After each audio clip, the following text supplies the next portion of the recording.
dari beberapa filsuf saya dapatkan mengenai spirituality itu something beyond the physical material aspect of life. Kemudian ada juga yang relate to spirit, something yang berkaitan dengan spirit atau ruh, dan bagaimana kita mendapatkan meaning of life dari pencarian jati diri, connection between God and our own humans soul, dan bagaimana mencarinya, yaitu dengan cara pendekatan pelatihan spirituality itu sendiri. Kemudian di Bali kita ketahui bersama bahwa spirituality ini adalah salah satu yang mengakar di pulau ini, di Bali ini. Bagaimana warisan budaya Bali ini sangat kuat spirituality-nya. Bagaimana hormat terhadap alam, nature, kemudian lingkungan, bagaimana praktik-praktik esensi seperti sesajen, kemudian ritual-ritual yang sangat sacred, itu semua sebagai kegiatan sehari-hari, praktek spiritual sehari-hari masyarakat Bali, yang kemudian menjadi satu wacana yang menarik bagi para turis untuk kemudian mempelajari, mendalami spiritual melalui cara-cara budaya Bali, tradisional Bali, dan pendekatan spiritualnya beyond the religion. Kemudian kapitalisme global. Konsep dari kapitalisme global ini, di mana perusahaan transnasional kapitalis ini sangat memainkan peran yang cukup besar terhadap dunia. Ya, bagaimana traditional idea about capitalism di tingkat nasional tidak lagi memadai, ya, to complexity of the modern global economy. Negara bangsa terkoneksi, terhubung, saling terhubung dan dipengaruhi oleh entitas-entitas internasional, organization, financial institution, dan juga global corporation. Faksi-faksi yang terkait di dalam global kapitalisme antara lain adalah corporate atau owners, controllers, political, bureaucracy, dan juga technical, globalizing, professional, dan juga consumer. Bentuknya merchant, media, and advertising.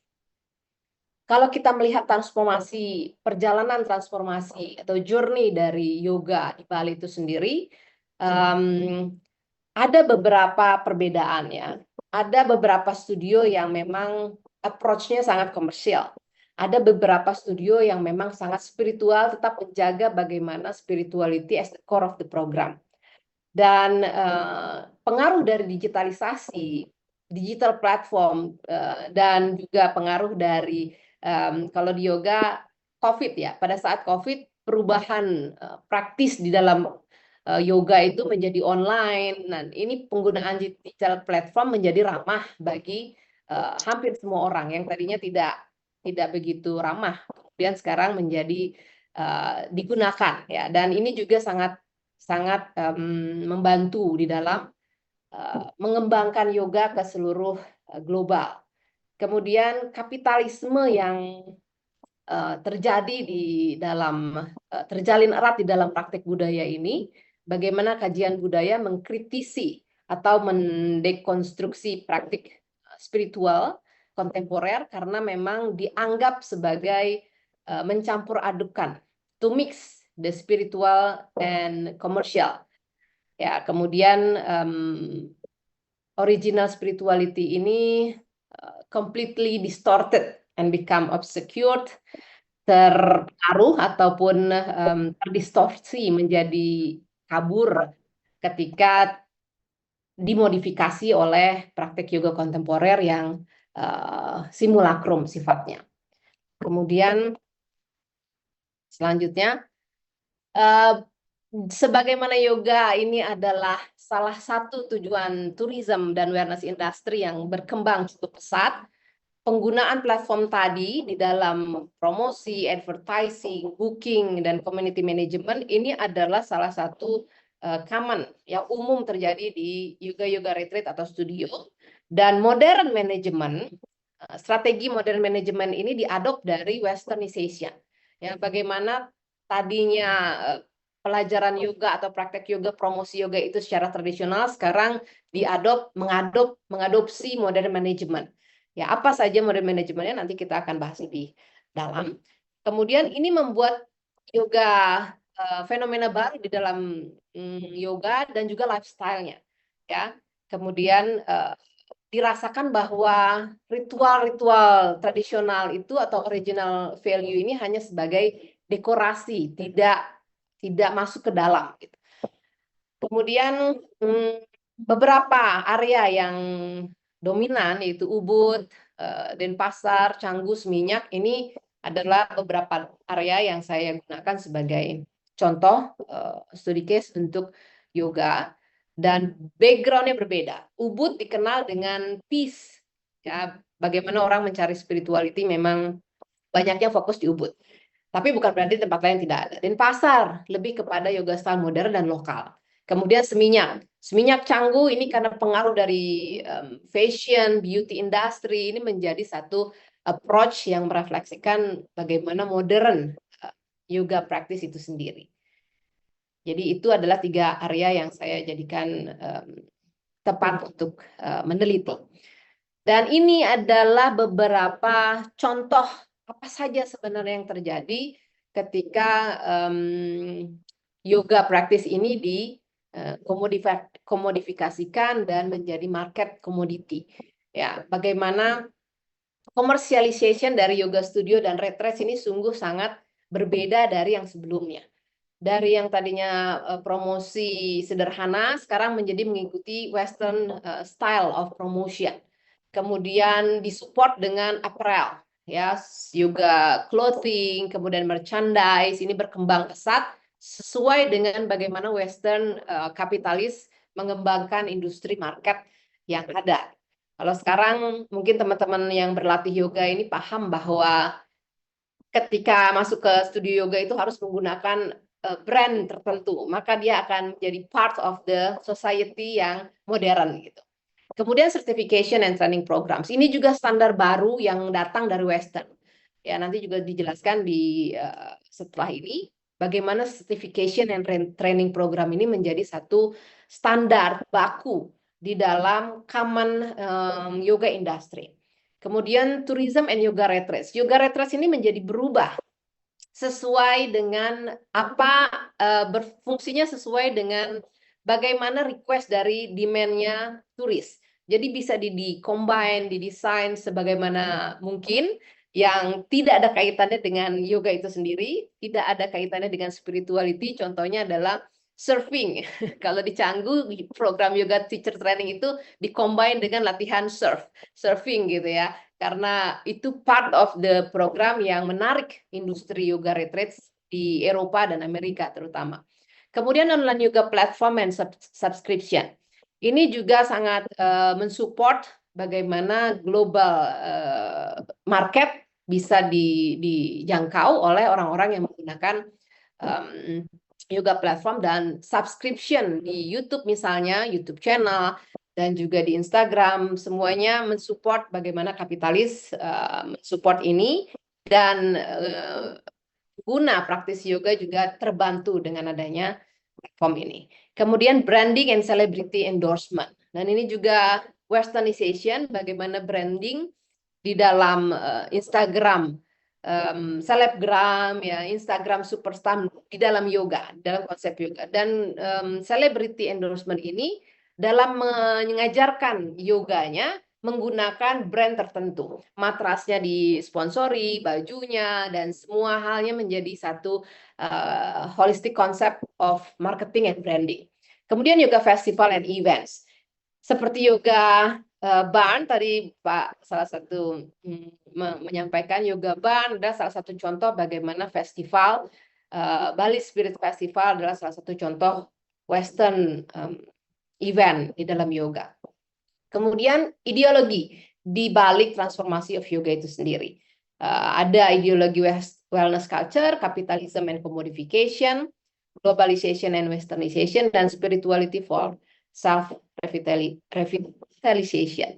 Oke, wellness culture. Di belakang ideologi ini menjadi satu core ideologi dari praktek yoga. bagaimana mengintegrasikan latihan yoga itu mental, emosional, dan spiritual well-being menjadi satu bagian dari pengajaran. Ini pendekatannya adalah bagaimana menawarkan holistic program, holistic approach dari program training ataupun retreat. Studio yoga seperti Yoga Band dan community yoga seperti Seger Ogar itu juga menawarkan bukan hanya physically tapi juga meditasi, reiki, mindfulness bersamaan dengan beberapa praktek yoga lainnya yang mempromosikan self awareness, inner health, dan ideologi ini berkembang menjadi komprehensif dalam pendekatan holistic well-being. Kemudian dalam Foucault, teori relasi kuasa, ini menarik ya ketika kita pahami bahwa dalam konteks relasi kuasa, Foucault pengertiannya dynamic, bukan hanya power as a control, but power as mechanism of discipline and normalization, ya, yang diimplementasikan more gently. Ideal body image promoted in the yoga community act as a form of discipline, encourage individual to develop a more ideal body. Melalui campaign marketing, retreats, and social media representation, certain body types ini menjadi simbol dari vitality, kesehatan, spiritual enlightenment. Sehingga normalisasi ini terhadap spesifik body estetik tidak hanya mensupport atau memaksa existing power structure, but also marginalize individual yang tidak kemudian conform to this standard. Konsekuensinya, maka power operates through the regulation with the discipline of the practice and consider as the main thing. Dan ini berkaitan juga konsisten dengan apa yang disampaikan oleh Nietzsche bahwa dalam spirituality post religious theory bahwa yoga di Bali memang ditujukan untuk orang-orang yang mencari pendekatan spiritualnya tidak lagi mengikuti organisasi agama atau keyakinan tertentu. Tetapi idea dari Nietzsche ini bahwa individual menemukan atau mencari spirituality-nya path-nya melalui pencarian jati diri itu sendiri. Bagaimana menemukan kesadaran, consciousness, dan juga bagaimana menemukan self revitalization itu dari praktik-praktik yoga, salah satunya. Di Bali, yoga tradisional kembali shifting atau bertransformasi mengikuti bagaimana tourism yang terjadi sekarang ini yang terblending menjadi kapitalis dan economic interest. Dan semua simbol-simbol yang ada di dalam yoga pun berpengaruh atau terpengaruh di dalam prakteknya. Ya, seperti kita ketahui bahwa simbol Omkara misalnya itu adalah sacred yang kemudian sekarang ada di mana-mana, ada di wall, tembok, atau di yoga matras, di baju dan lain sebagainya, sehingga simbol-simbol ini tidak menjadi lagi sacred. Kemudian ideologi kapitalisme dan commodification. Ya mungkin saya tidak akan menjelaskan semuanya ya karena waktunya hanya 20 menit. Yang saya lanjutkan mengenai westernization and globalization. Ya ini bagaimana kita lihat tadi saya sudah sedikit memberikan approach pendekatan mengenai yoga teacher training. Westernization ini sangat kuat pengaruhnya di dalam cultural hegemony, ya, menjadi hegemoni di dalam yoga praktis seluruh dunia. Yoga Alliance adalah satu organisasi yang menstandarisasikan yoga teacher training program yang ada di Bali, yoga teacher training, yoga retreat, menjadi semuanya common harus mengikuti standar ini. Dan ini sudah diakui. Semua yoga teacher training menjadi terakreditasi standarisasinya jika masuk di dalam organisasi Yoga Alliance ini. Dan berkaitan dengan power relation theory dari Foucault, satu guru yoga di Bali yang mengajarkan yoga tertawa mengintegrasikan budaya, elemen budaya di yoga tertawa ini, elemen budaya Bali, supaya bisa bagaimana juga mendominasi praktik yoga barat, dan memang pesertanya cukup banyak dari Western untuk mengikuti yoga tertawa yang memberikan bagaimana elemen-elemen budaya Bali masuk di dalam prakteknya. Yoga tertawa ini adalah lokal praktek of yoga and then supporting also the local wisdom. Kemudian Western influence also impact to localization, di mana Bali Spirit Festival, Pak Made Gunarta juga mensupport bagaimana industri Bali Spirit Festival ini menjadi industri yoga praktis yang isinya bukan hanya yoga, tetapi juga ada musik, dan musiknya tidak hanya terkait dengan kirtan ataupun chanting mantra yang berkaitan dengan yoga dan spirituality, tapi juga modern music, elektronik, contemporary dancing performance, dan juga beberapa hal lainnya yang menarik, attracting a global audience. Ini adalah salah satu yoga di Yoga Bali. Spirituality for self-revitalization. Praktek dari yoga itu sendiri, Tantra dan Kundalini, lead to moksha. Dan ini yang akan membawa kita kepada spiritual liberalization.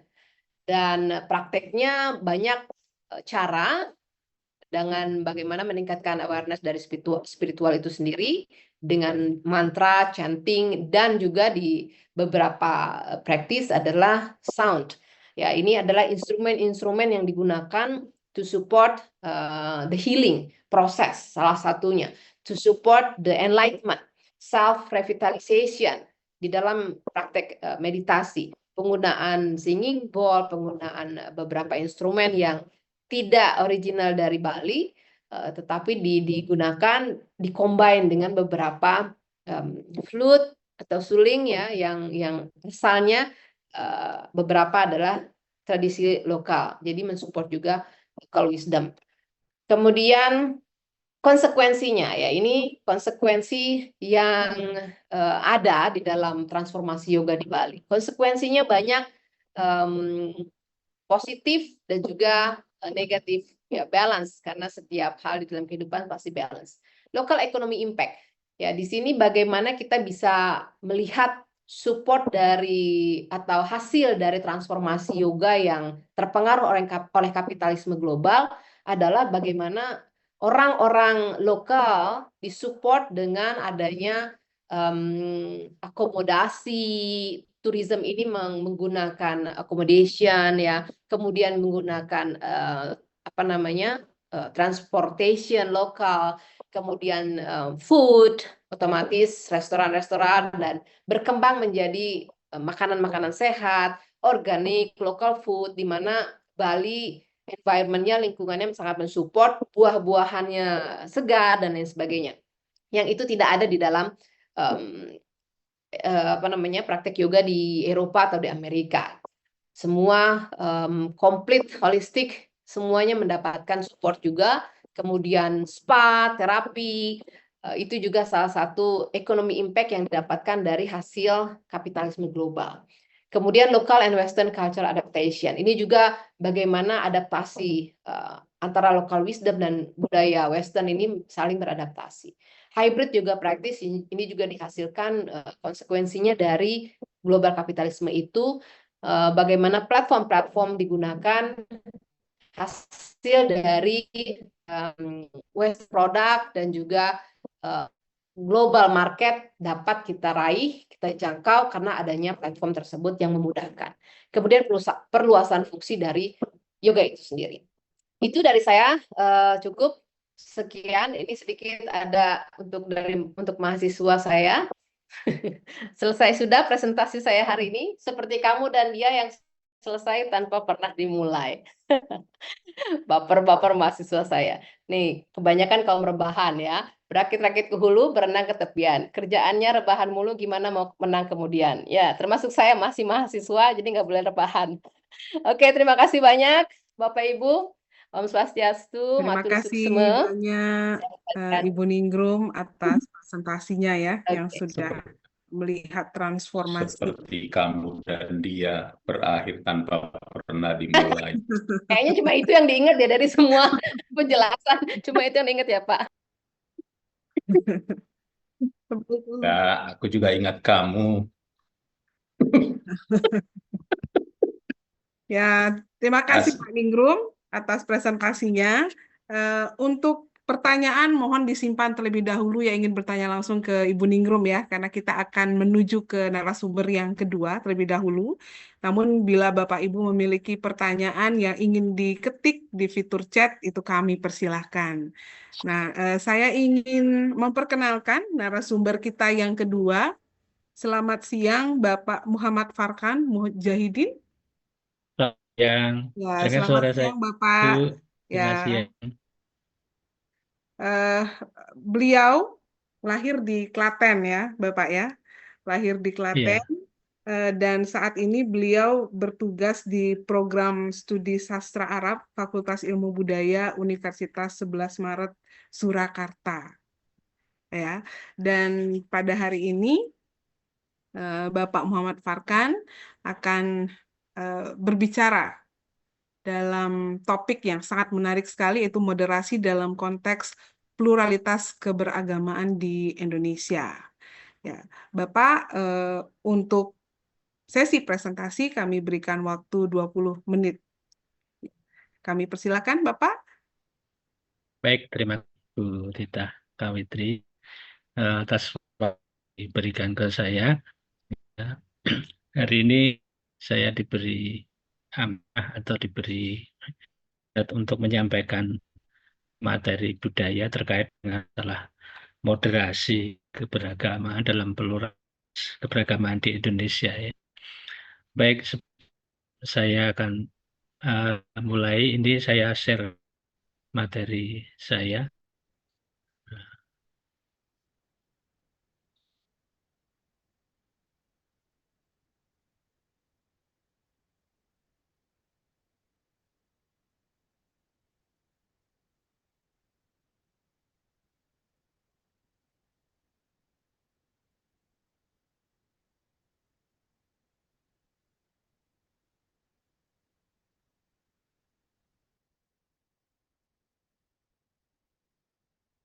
Apa sudah kelihatan ya? Sudah terlihat, Bapak, hanya perlu di slideshow saja. Oh ya.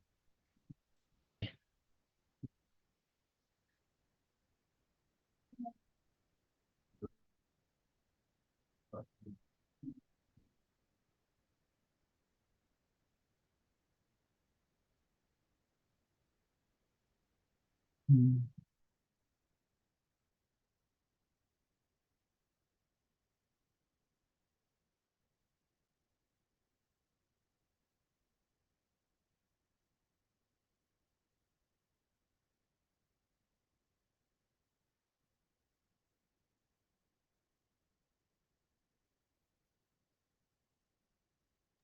Ini di bagian bawah, Bapak. Ini.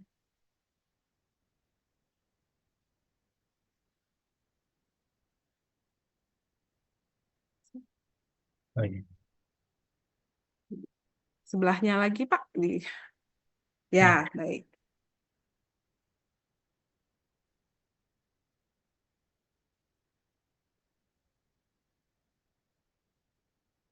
belum muncul ya. Belum muncul. Ya, Ya, udah. baik.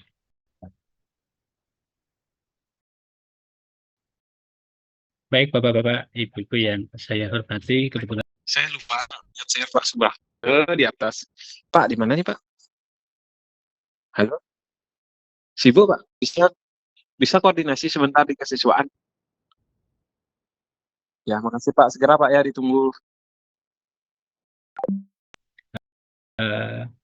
saya lebih berbicara tentang agama dalam pengertian yang formal begitu.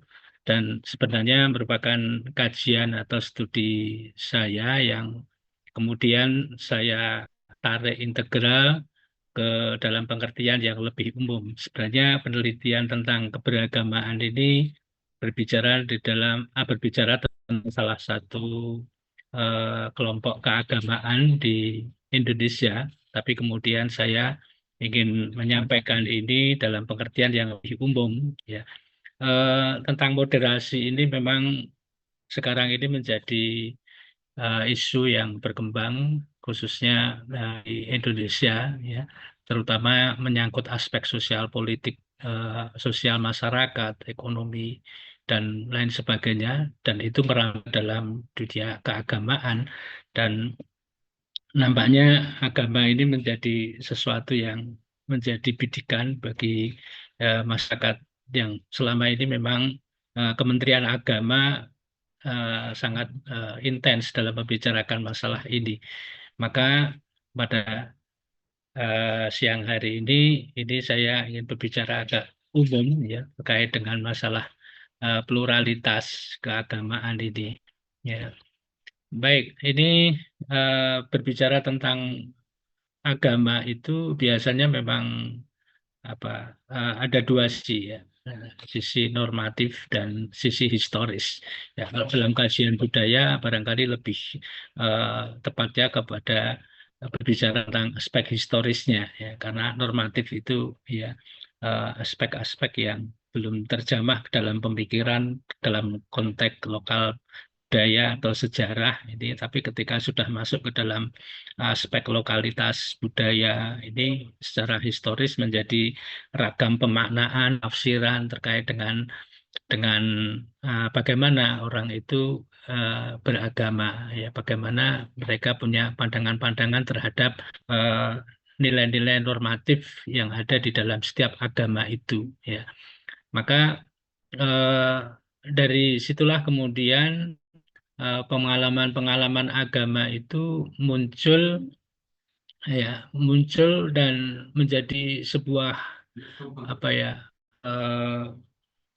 ragam keberagamaan, ya. Kalau dalam tradisi Islam itu memang sudah dimulai sejak ratusan tahun yang lalu, ya, sejak kenabian Nabi Muhammad itu pasca itu sudah mulai ada pola-pola keberagamaan yang beda, ya, yang dalam pemahaman mereka sebenarnya satu yang bersumber dari normativitas agama itu, tapi karena pengaruh, ya, situasi masyarakat, ya, situasi politik, situasi apa saja yang berpengaruh di situ, maka menjadi sebuah ragam, ya. Nah, di sini kemudian ada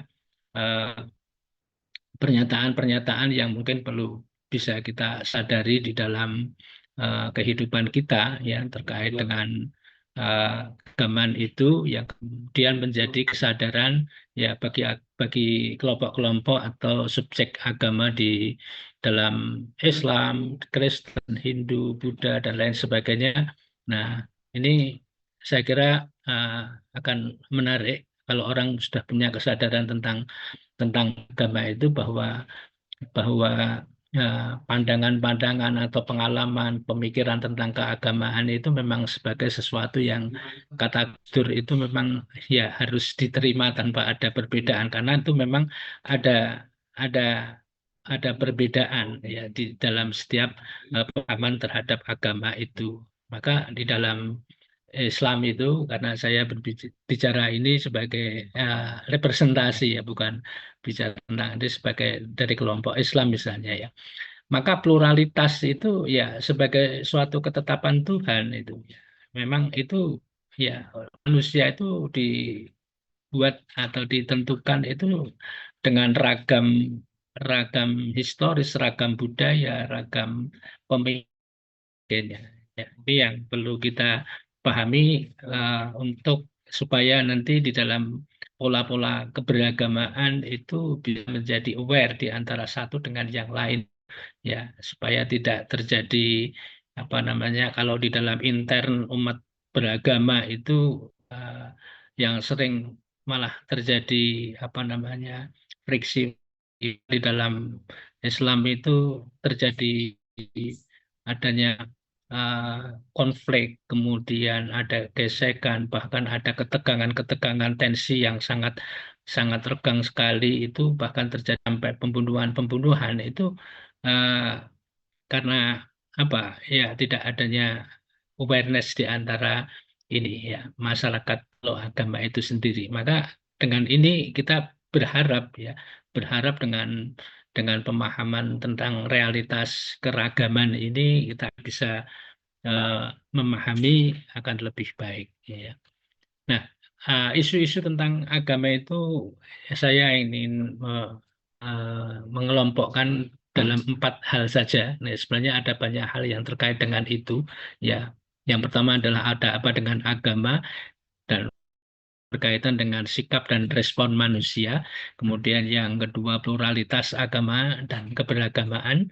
Yang ketiga ideologi moderasi dan moderasi. Nah, ini namanya yang berkait dengan masalah moderasi, ya, moderasi keagamaan ini.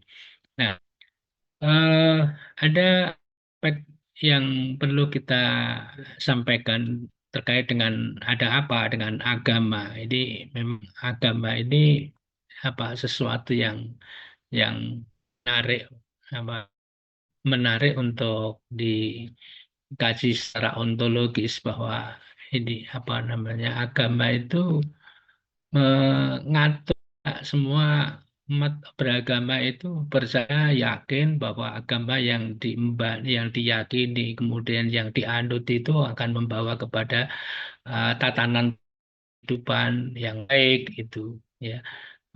Maka di situ ya agama itu menjadi sistem, ya, ya, yang sifatnya sakral, sifatnya profan, ya, karena di dalamnya ada ritual, kemudian ada sistem sosial, ada sistem nilai, ada, ya. Nah, kemudian juga bahwa orang-orang yang memiliki keberagamaan, orang-orang yang berpandangan atau orang yang yakin terhadap agamanya, mereka memiliki apa keyakinan terhadap fungsi itu, ya, fungsi bagaimana dia manage, ya, mengatur ya kepada suatu nilai-nilai kebaikan, nilai-nilai yang yang menjadikan kehidupan itu baik secara individu maupun sosial itu dengan baik. Kemudian ini bisa kita lihat, ya,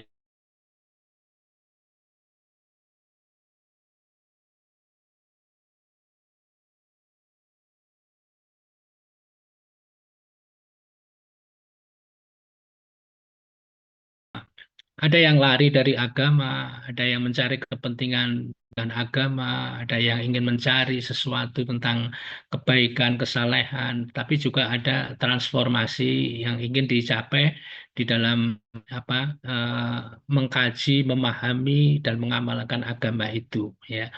4 hal ini misalnya yang menjadi respon atau sikap manusia terhadap agama itu, ya. Orang yang apa namanya tidak beriman atau tidak,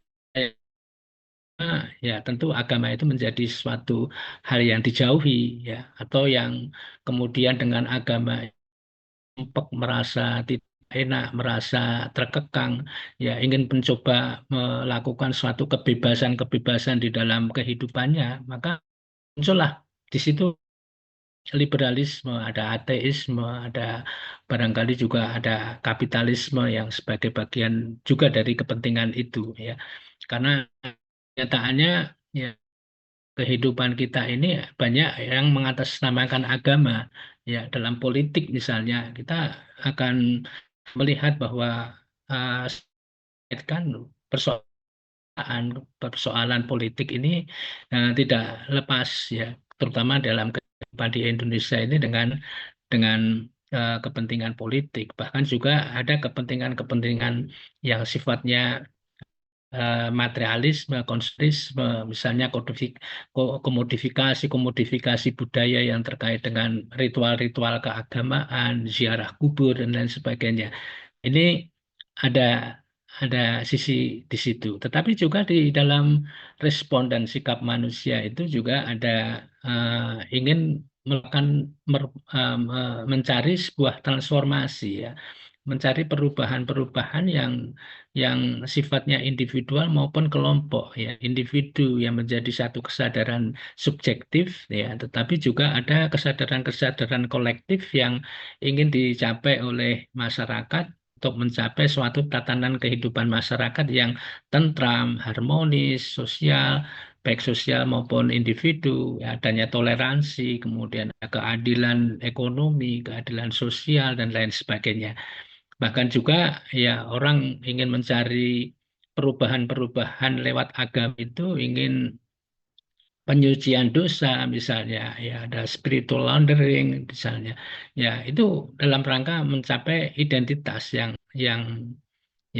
ingin dicapai. Kita akan melihat banyak di dalam praktek-praktek itu apa yang dikenal dengan istilah hijrah, ya. Kalau ada namanya hijrah itu artinya perpindahan. Kalau dalam konteks sejarah itu pada masa Muhammad itu perpindahan itu sifatnya geografis, itu dari satu tempat ke tempat yang lain. Pengertian yang sekarang berkembang di era sekarang ini trans tentang apa namanya nilai kaitannya dengan hijrah itu berkaitan dengan prinsip ideologi juga, pandangan hidup manusia yang lebih baik sesuai dengan yang diyakini itu.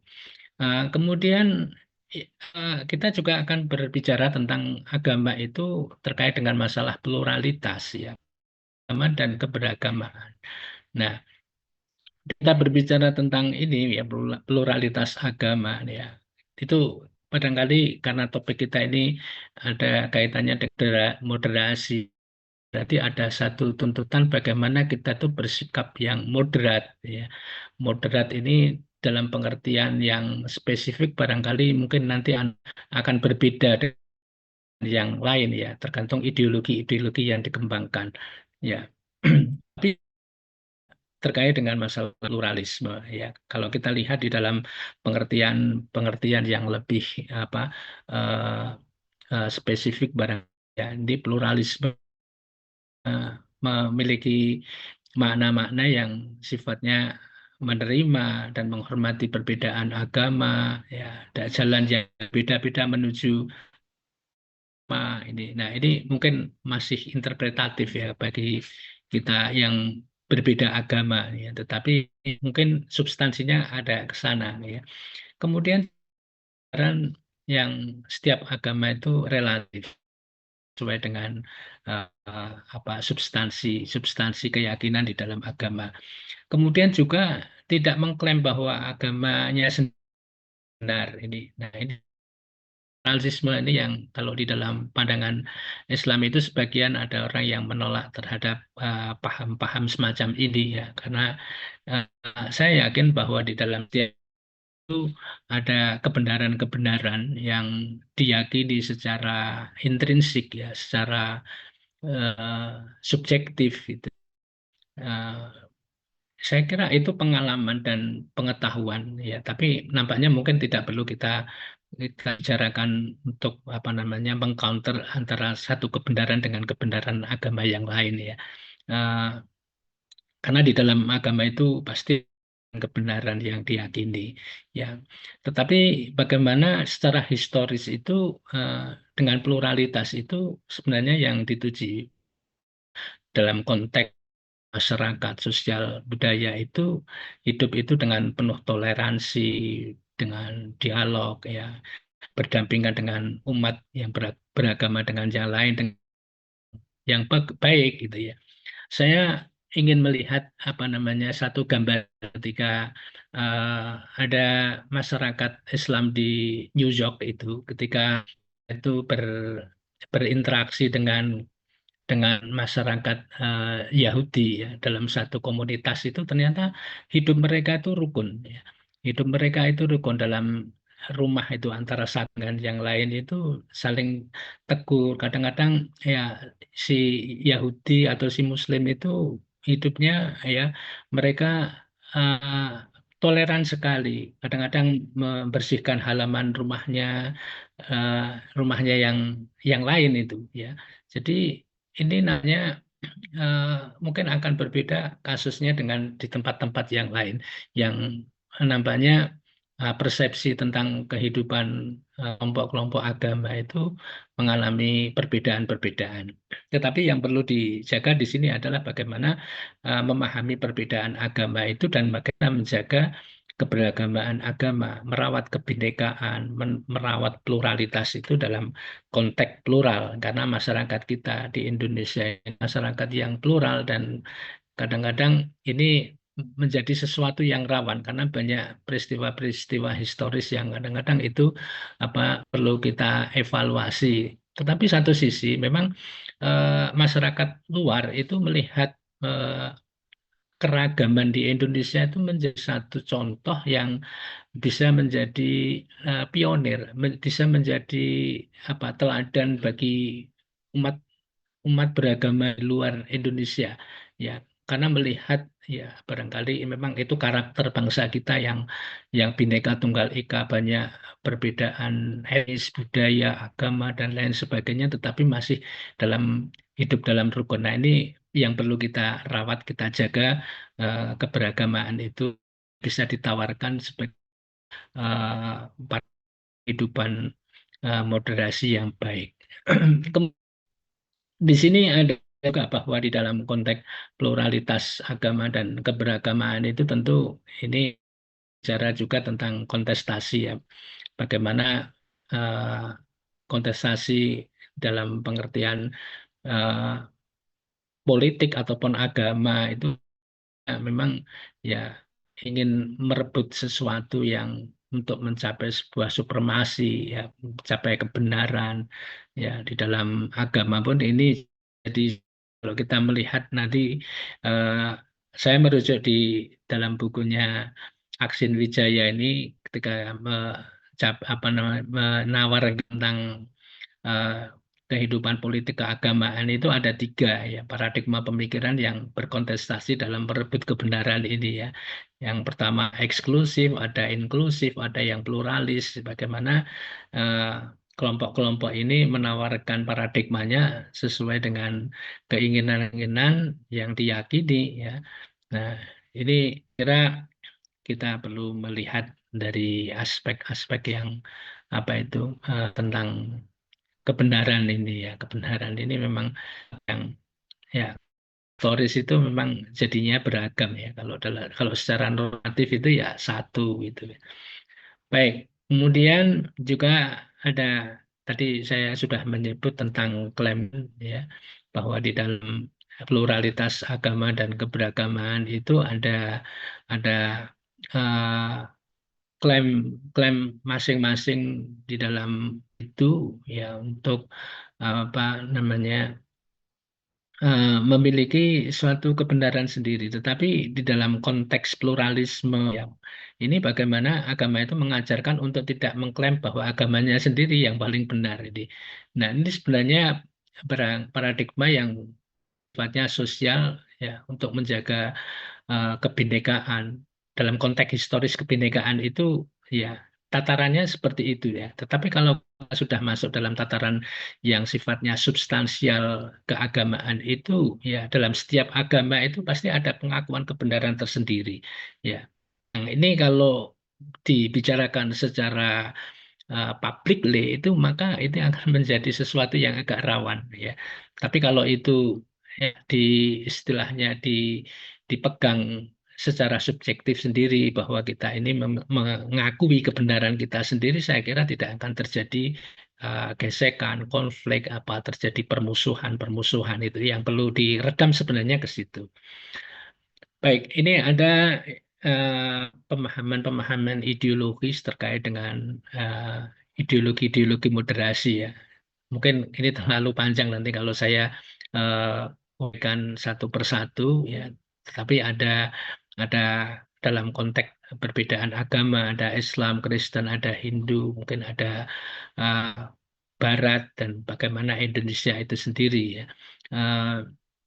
Saya ingin mengutarakan yang Indonesia aja, misalnya ini ideologi yang dalam konteks ini adalah bagaimana untuk menjaga moderasi itu, ya, tidak melakukan tindakan-tindakan kekerasan, ya, di dalam mendakwahkan agama misalnya. Ini praktek di dalam dakwah Islam itu, misi-misi yang disampaikan di dalam masyarakat Islam itu mungkin ada seperti itu ya. Kemudian ada mengadopsi pola kehidupan modern beserta seluruh derivasinya seperti sains, teknologi, demokrasi, HAM dan semacamnya. Ini sebenarnya eh, apa namanya pengetahuan peradaban yang memang harus di dalam agama itu ya. Maka pendekatan historis di dalam sebuah agama itu ya tidak boleh menolak ya terhadap keilmuan yang dikembangkan ya. Maka ini saya kira kalau di dalam apa namanya keagamaan itu prinsip dakwah atau di dalam menyampaikan agama melalui pendekatan keilmuan itu saya kira akan lebih dekat, akan lebih mudah dipahami di era sekarang ini daripada akan apa namanya sistem keyakinan-keyakinan kadang-kadang itu menyalahkan kelompok lain yang menganggapnya paling benar. Nah, ini sesuatu yang kita jaga. Ya, makanya di sini ada penggunaan kontekstual juga ya dalam memahami sumber-sumber ajaran ini. Tentu saja teks ini dipahami secara keilmuan ya. Entah itu yang berkaitan dengan masalah sosiologi, antropologi, kaitannya dengan politik, ilmu yang bahkan juga seni mungkin akan bisa masuk dalam melihat agama itu atau dalam menerapkan agama itu dari sisi situ. Bagaimana kemudian menjustifikasi suatu pengalaman-pengalaman kehidupan itu juga dengan agama. Ini. Baik, di dalam agama yang lain saya kira nanti ada ideologi yang lain, namun ini tidak perlu saya sampaikan. Saya ingin sikap bermoderasi di konteks kehidupan sosial masyarakat di Indonesia ya. Ada 3 hal yang sebenarnya kita perlu melihat di sini ya. Moderasi dalam keragaman Indonesia, kemudian ada sikap moderasi, bagaimana orang itu bersikap inklusif, bagaimana dialog, dan dialog sendiri pun juga ada etika dialog yang perlu dikembangkan ya. Itu terkait dengan masalah truth claim yang tadi sudah kita singgung, kemudian dialog, kemudian ada juga titik temu. Nah, ini kalau dalam konteks kehidupan sosial masyarakat Indonesia itu ada Forum Komunikasi Umat Beragama ya, FKUB ini memiliki peran strategis dalam menjaga dialog komunikasi antar satu dengan yang lain ya, baik itu intern ataupun ekstern, internal umat beragama ataupun antar beragama. Ini saya kira tentu pasti ada konsep-konsep yang ini ya, yang perlu dirawat ya, kaitan dengan masalah moderasi ini ya. Ada indikator komitmen kebangsaan, anti kekerasan, kemudian sikap toleransi, penerimaan terhadap tradisi lokal. Ini nampaknya lebih mudah dibanding orang itu lebih bersikukuh terhadap pandangan-pandangan yang sifatnya literal ya, karena di dalam agama itu ada satu pandangan yang inkontekstual ya, sehingga apa yang dikatakan di dalam teks itu ya ya begitulah ya, sehingga ini ya Pak, kadang-kadang ini adanya perbedaan terhadap tradisi-tradisi yang berkembang secara lokal itu. Kemudian ini saya membaca peta pergerakan Islam ini, khususnya ini karena studi kajian saya ini berkaitan dengan masalah apa namanya politik keagamaan ya. Ini ada kelompok mainstream, ada kelompok non mainstream ya. Ini nampaknya ya perlu ada dialog-dialog yang masing-masing perlu dalam merawat kebinekaan itu. Ya, saya kira itu saja yang ditekankan di dalam moderasi itu, karena kehidupan itu harus berhubungan satu dengan yang lain. Kalau urusan misalnya itu ibadah, itu urusan yang berkaitan dengan ritual, spiritual, tadi bisa dikembangkan secara subjektif. Ya. Nah, ini saya kira banyak kelompok-kelompok ya, ini maaf ini kan dengan kelompok Islam ya. Ya, kalau di dalam kelompok yang lain saya belum mengkaji secara detail, ya, khususnya agama non-Muslim itu. Nah, ini ada sikap ya, sikap bermoderasi di dalam kehidupan masyarakat kita ya. Ada yang sifatnya inklusif, ada yang dialogis ya. Setiap agama itu memang membawa ajaran tentang keselamatan ya.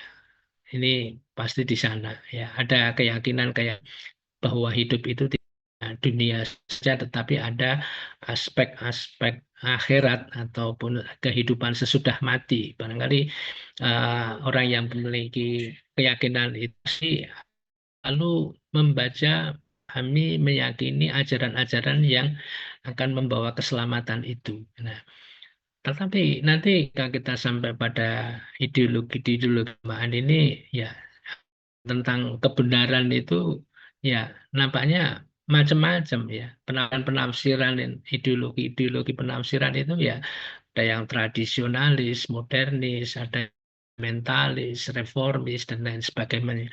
Seperti yang tadi di dalam peta itu sudah saya petakan itu ya.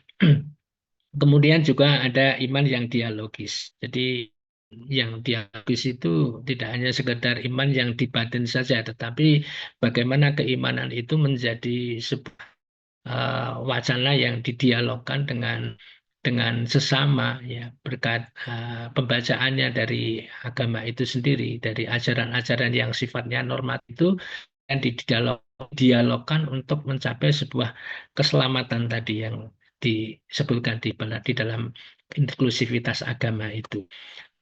Ini ada etika yang perlu dikembangkan di dalam hubungan antar agama, karena ini juga menyangkut relativisme ya. Relativisme di dalam kelompok-kelompok agama pasti akan memiliki sebuah ya truth claim, kemudian ada keyakinan-keyakinan, tetapi di sana juga perlu ada batas-batas dan mungkin titik temu yang akan bisa disampaikan ya di dalam mengkaji sebuah agama, terutama bagaimana menjaga moderasi itu melalui dialog yang baik. Nah, baik, ini truth claim ya.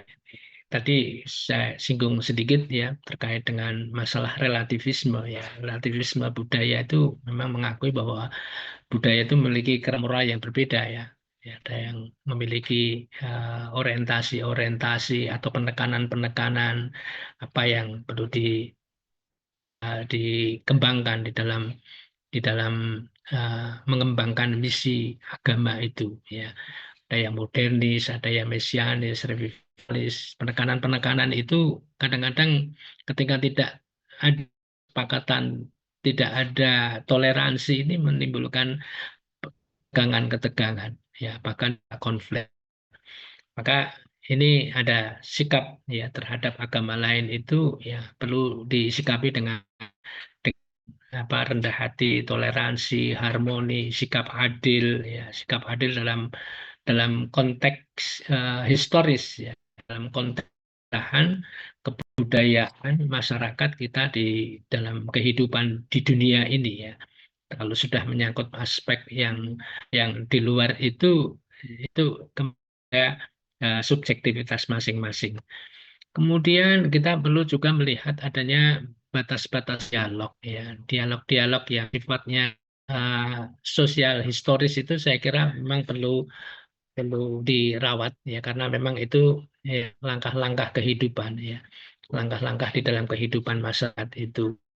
Tetapi juga ada ya mungkin dialog yang sifatnya rohaniah ya, yang sifatnya tentang absolutisme, tentang kebenaran teori ini ya. Jadi ada perbedaan-perbedaan ya yang berkaitan dengan masalah pengetahuan yang absurd ya.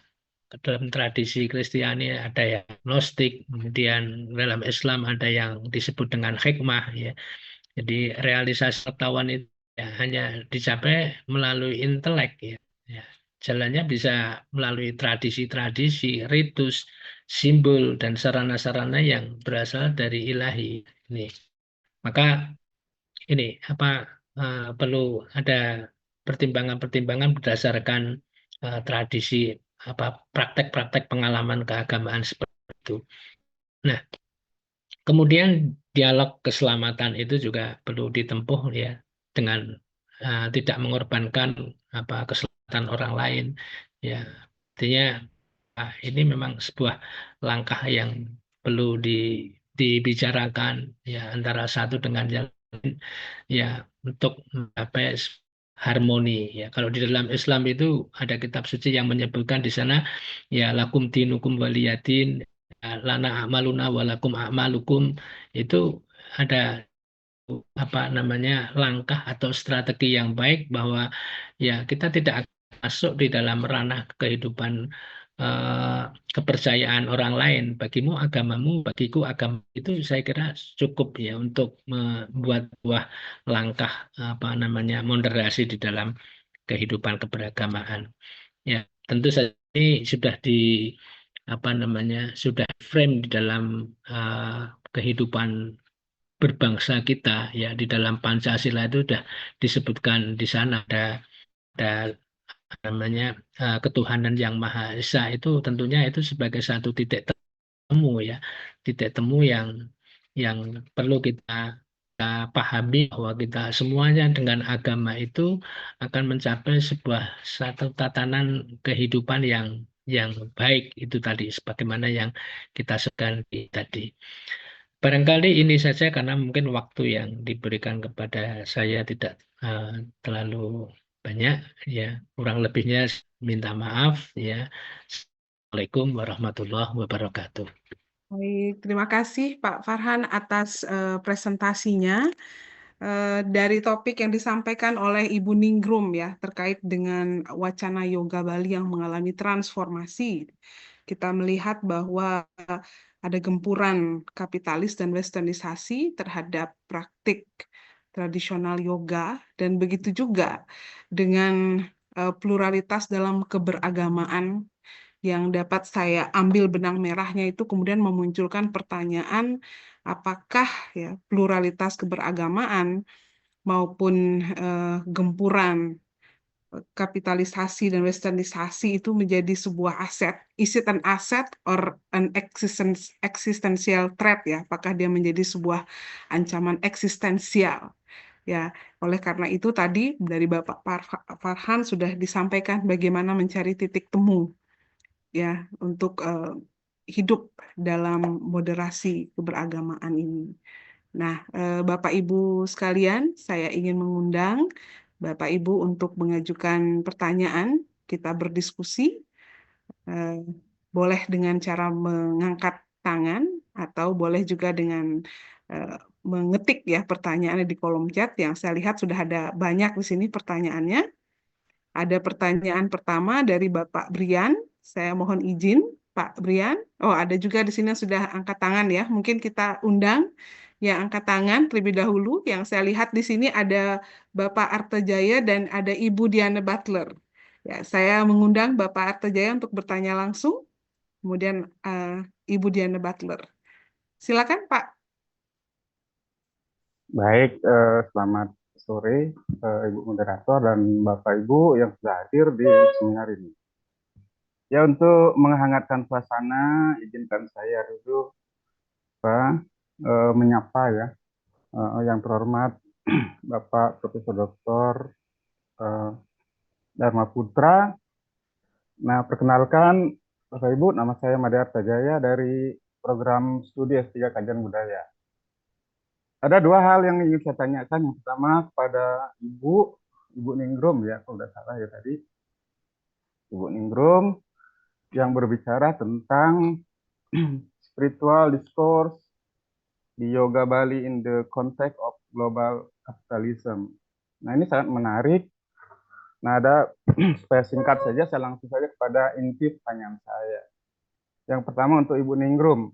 Ya, bagaimana praktik spiritualitas yoga di Bali dipengaruhi oleh hubungan relasi kuasa yang disampaikan tadi antara industri pariwisata global dan tradisi lokal Bali. Nah, kebetulan karena saya adalah di pariwisata, tentu saya ingin tahu lebih jauh ketika Ibu tadi sudah menjelaskan banyak hal tentang gimana sih yoga itu dikembangkan dari spiritnya itu ada dipengaruhi oleh Barat, kemudian Bali seperti apa jadinya. Nah, itu pertanyaan saya, Bu, ya. Nah, jadi mohon diberikan sedikit penjelasan supaya saya mengerti karena saya tidak mengerti tentang yoga ini sebetulnya. Ya, saya pura-pura saja untuk mengerti gitu.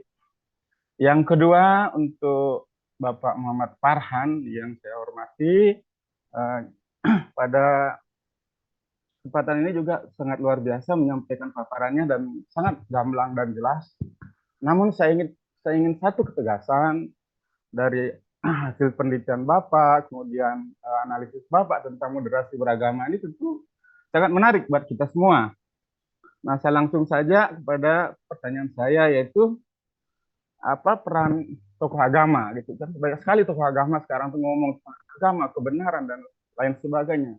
Tetapi satu sisi yang disampaikan itu bertentangan dengan hati nurani masyarakat. Masyarakat di mana diadu domba dan lain sebagainya. Nah, saya ingin bertanya tadi, apa peran tokoh agama dalam mempromosikan moderasi beragama di Indonesia dan bagaimana mereka berinteraksi dengan umat dari agama lain? Saya rasa itu Bapak dan Ibu yang bisa saya sampaikan. Terima kasih. Oke, terima kasih Pak Made atas pertanyaannya. Apakah akan dijawab langsung oleh Ibu Ningrum dan Bapak Farhan? Atau kita mengundang Ibu Diana dulu ya?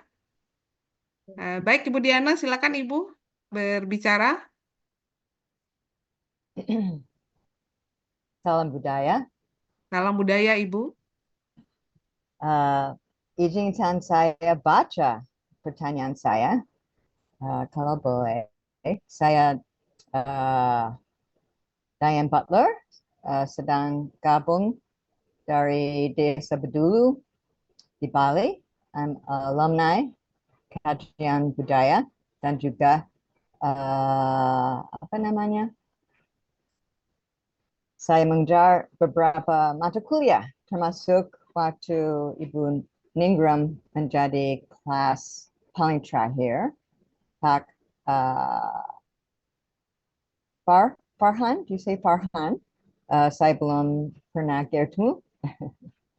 Yeah, Nice to meet you, even virtually. nice to meet you too. Dua topik ini sangat menarik buat saya karena dua hal. Satu, lama ini saya juga tertarik dengan masalah ketuhanan, khususnya dalam kesenian. Dan yang kedua, karena saya sangat menghargai proses moderasi beragama di Indonesia. So, sorry, a little long, Ningrum, it's okay? Bagi Ibu Ningrum, my question is, apa maksud kata Western dan juga kata contemporary spirituality? Atau apakah yang Anda maksud adalah komodifikasi kontemporer pada ajaran spiritual?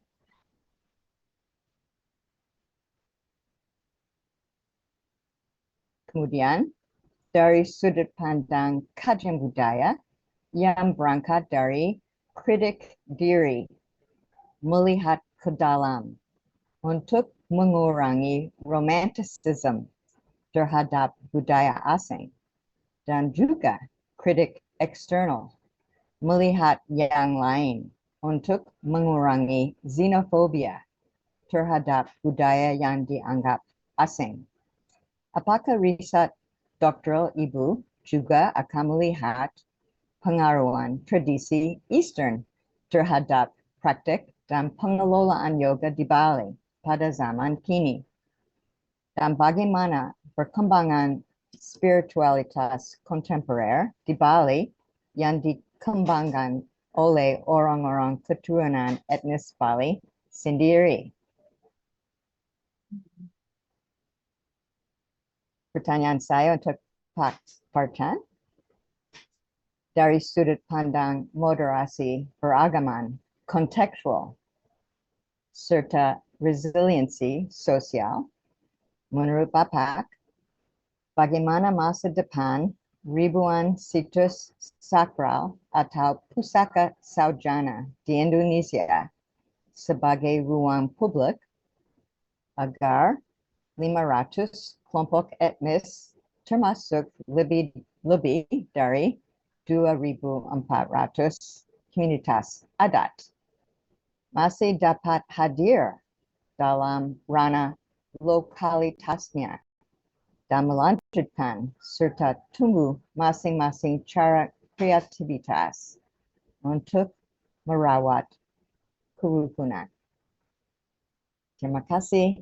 Semoga sukses dalam jawaban. Baik, terima kasih atas pertanyaannya. Sudah ada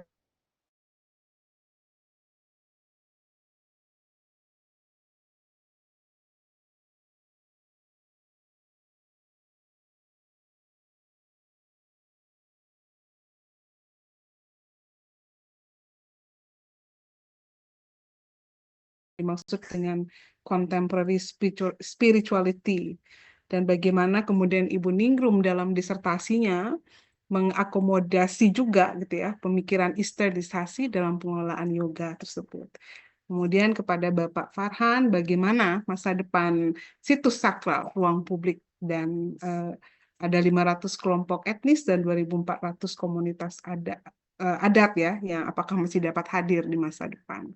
Begitu juga pertanyaan dari Bapak Made Artajaya, apakah sudah siap dijawab, Ibu Ningrum? Oke, terima kasih Bapak Made Artajaya dan Ibu Dian Butler dan Bu Tita.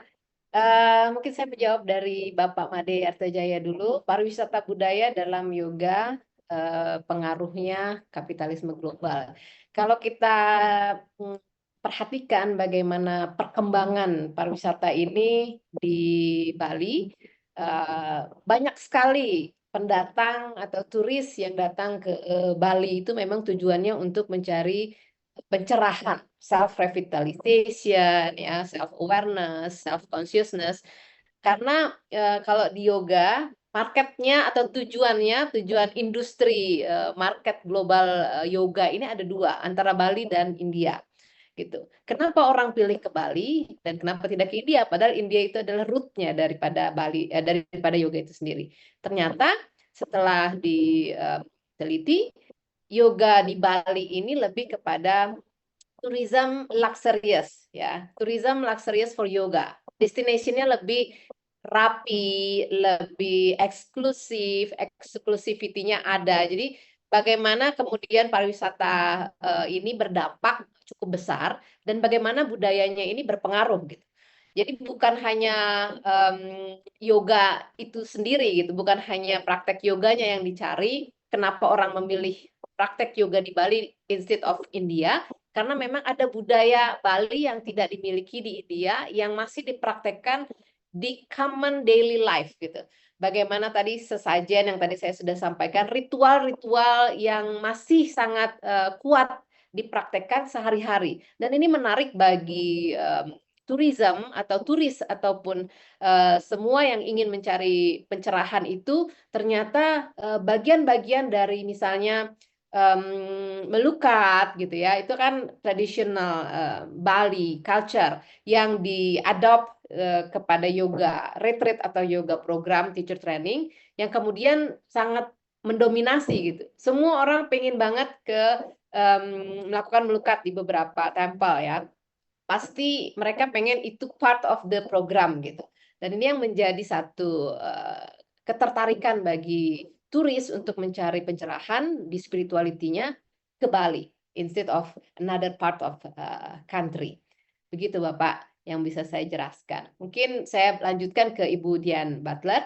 Bagaimana atau apa maksud dari Westernization atau kata dari Western?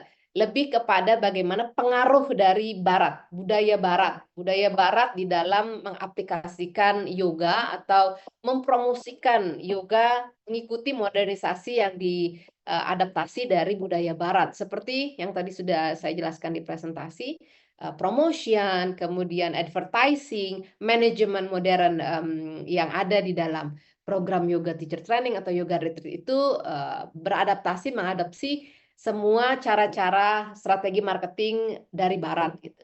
Promotionnya ini memang outreach-nya menjadi global gitu. Kemudian ini juga berkaitan dengan, mohon maaf mendahului Bu Tita, ada pertanyaan tadi di atas ya di chat berkaitan dengan bagaimana kapitalisme global ini bereaksi di Bali gitu. Salah satunya adalah tadi penggunaan platform. Ya ini adalah adaptasi yang diadopsi hasil dari westernisasi atau budaya barat yang kemudian digunakan oleh industri lokal gitu ya. Dan akhirnya mensupport ya. Kemudian Eastern influences gitu. Apakah justru budaya timur atau adat ketimuran ini justru memberikan efek kepada Western?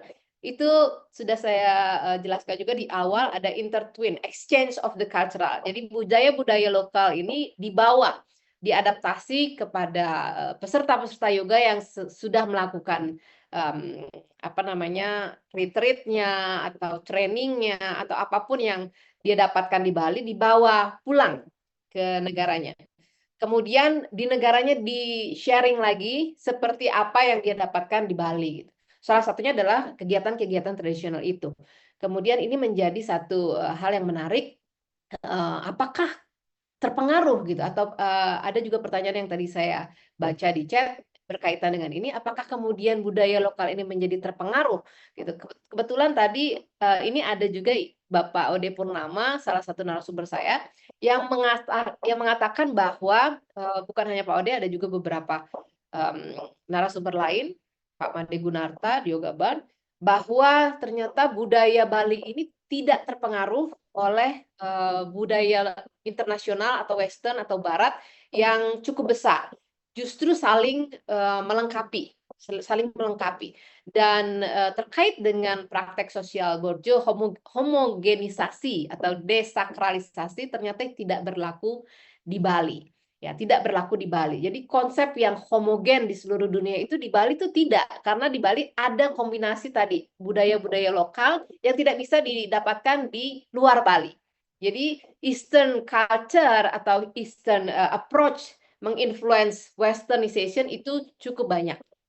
Jadi baru itu yang bisa saya jawab. Mungkin saya lengkapi setelah ini. Ada beberapa pertanyaan juga di kolom chat yang bisa tambahkan. Terima kasih Bapak, Ibu, dan Bu Tita. Terima kasih. Terima kasih Bu Ningrum atas responnya.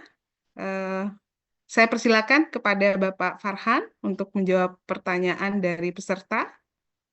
Baik, terima kasih. Ada dua pertanyaan dari Pak Made Artajaya dan Ibu Dian Butler. Ya, pertanyaan dari Pak Made Artajaya ini terkait dengan bagaimana peran tokoh agama yang kadang bertentangan dengan hati nurani masyarakat, ya, dalam interaksinya dengan masyarakat sebagai objek-objek wah di dalam agama Islam itu ya. Tentu di sini ada satu sikap-sikap ya di dalam berdakwah, menyampaikan pesan-pesan agama itu ya kepada masyarakat itu ya.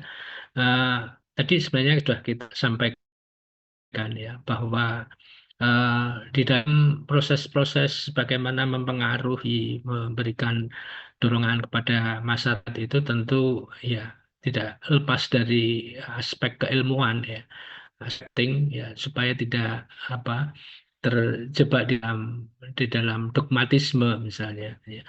Jadi seorang tokoh saja perlu memahami bagaimana psikologi masyarakat, ya, memahami situasi dan kondisi masyarakat, sosial budaya. Ya, tentu ini ya tidak mudah. Kita kalau di dalam masyarakat ya karena yang mayoritas Indonesia ini kebanyakan Muslim ya. Mereka menyampaikan materi-materi dakwah itu ya kadang-kadang ya literal. Mereka ya, emosional ya tentu ini ya tidak bisa mengena di hati masyarakat. Maka salah satu yang perlu dikembangkan itu bagaimana seorang juru dakwah itu ya tokoh agama itu berbicara ya tentang situasi dan kondisi saat itu ya secara substansi keberadaan mereka, tidak berbicara secara formal ya. Formal itu mungkin salah satu metode yang bagi kelompok sudah inherent ya, kelompok-kelompok yang sudah sepakat dengan pandangan-pandangan itu ya. Tapi bagi masyarakat umum tentu saja ini perlu ada sikap-sikap yang secara metodis itu perlu diperhatikan ya, perlu diperhatikan ya. Harus berbicara sesuai dengan konteks budaya masyarakat itu ya. Kalau tidak memahami konteks budaya tentunya akan kerepotan, akan terjadi ya itu tadi apa yang disampaikan oleh Pak Made tadi ya ada pertentangan hati nurani itu ya. Nah, maka ini tugas pokok ya, tugas orang yang menyampaikan agama itu menyampaikan pesan-pesan moral, pesan-pesan dakwah itu sejauh mana dia bisa meraih ya hati mereka ke dalam apa yang menjadi tuntutan tujuan di dalam penyampaian agama itu. Nah, ini saya kira nanti dalam konteks plural ya kita secara yang lebih spesifik terhadap agama kita sendiri-sendiri meskipun itu agama kita itu ya memiliki kebenaran-kebenaran tapi di dalam satu temu itu pasti uh, akan ada kesepakatan-kesepakatan ya. Maka moderasi itu sebenarnya mengarah ke sana, mengarah kepada bisa berinteraksi dengan masyarakat itu dengan lebih lebih baik gitu ya. Islam itu ada apa yang disebutkan di dalam kitab suci itu namanya perkataan yang menyentuh di dalam hati misalnya.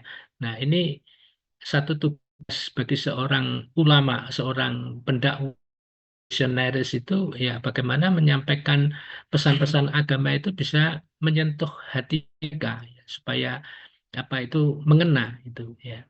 Tidak mengalami pertentangan yang sifatnya psikologis atau mungkin pertentangan yang sifatnya politis dan lain sebagainya. Memang tidak mudah ya, menyampaikan ini ya, karena pluralitas ini andaikan berbagai macam pandangan-pandangan yang yang heterogen, yang tidak semuanya itu kadang sepakat. Tetapi namanya peran tokoh agama itu kan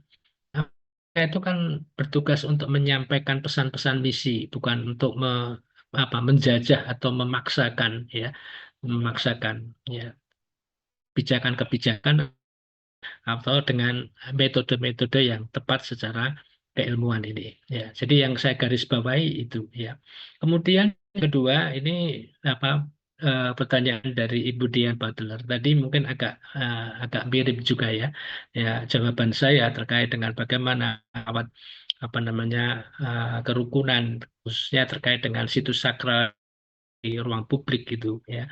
Ya, bagaimana itu bisa terjadi di masa depan itu ya. Kalau kelompok-kelompok di dalam agama itu memahami peran masing-masing, mereka itu masing-masing memiliki hak ya untuk hidup ya.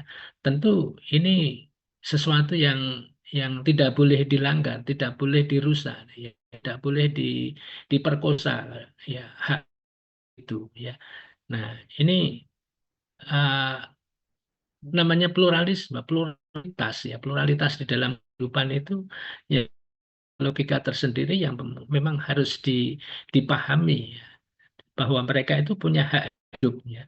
Jadi perlu dijaga, perlu dihormati ya. Maka kebinekaan di Indonesia itu ya merawat itu merupakan bagian dari satu ya. Di dalam Islam sendiri pun itu ada larangan bagaimana tidak boleh merusak situs-situs atau tempat-tempat peribadatan misalnya milik orang agama lain itu ada larangan itu dari Nabi ya.